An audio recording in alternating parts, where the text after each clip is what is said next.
ถานีท่านไอเคหรือสถานีผู้ใดมัน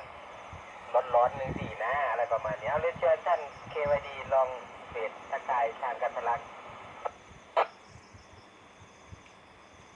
เอวาจากเควดีครับตอบครับตอบทีเคไวดีครับเอวาจากเควดีตอบครับตอบทีเคไวดีครับ